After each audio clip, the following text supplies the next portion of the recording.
Urriaren 12 eta 14 jokatuko da Mahala pilota desafioaren 5. edizioa. Lauterdiko binakako eta banakako partidak jokatuko dira Amezketako Larrunarri frontoian eta Tolosako Beotibar pilotalekuan. 12an arratsaldeko 5:30 izango da Amezketako Larrunarri pilotalekuan, eta igandeak 14 baita ere arratsaldeko 5:30 Tolosako Beotibar pilotalekuan. Pilota bizi pilotazaleen elkarteak txapelketa hau jokatzeko lauterdian binaka eta banaka jokatzen diren txapelketa garrantzitsuenetan nabarmendu diren pilotariak aukeratu ditu.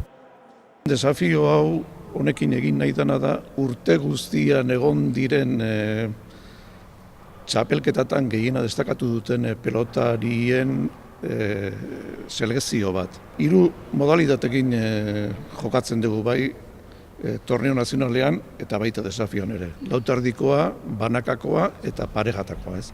Hilaren 12an Amezketan jokatuko diran partiduak izango dira binakako partiduak, ez. Batetiken Espinal eta Ibarloza eta Mata eta Sarasa.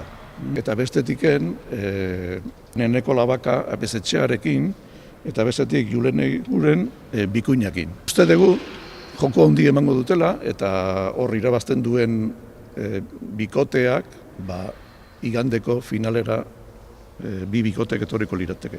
Beraz, nola gelditzen da Beotibarko festivala? Iganden 5:00 arratsaldeko 5:00 izango dana, alde batetiken Lauterdin Julen Alberdi Asteasukoa, Aitor Zabala Adunakoaren aurka. Bestetik pelota banakal kadeteak De La Fuente eta Igoa. Biak atentzio asko eman zuten Amezketako txapelketan eta berriro ikusi nahi ditugu, ez? Eta bestetiken, ostiralean irabazten duten 2 parejak, horiek izango dira binakako finalean.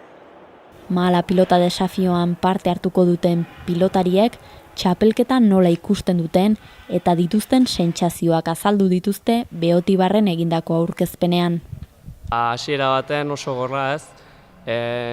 Momentu honetan atzelari bezala Bikuina oso ondo dabil, gaina aspere atzetik dabilki eta oso zaila ikusten. Eta gero aurretik Julen oso gaztea da, baina aurkari oso gorra ikusten behare. Esan, neko uste afizionatuan txapela guztiak irazitula. Nik uste mundu guztiak neko afizionatu mailan gehien ezagutzen duen pelotaria dela. Eta oso polita izango bere aurka jolastea, gaina txapelketa antiguokoa eta batea jolastu genuen eta pike esan hori horrean Nik alten egingo ez, behak atakatzen indefendigu, eta inigo dominatzea aldi mau aurrindaketen inaldetela bukau, ez? Baina, zuk esan dezun bezala lan zai bat eukiko dugu, neuronen amaten zaiako naiz da zertetzean. Partidua gorra eta alan guztia egin da, sekira itxura txokun bat emate dugun da partidua ona jokatze duen.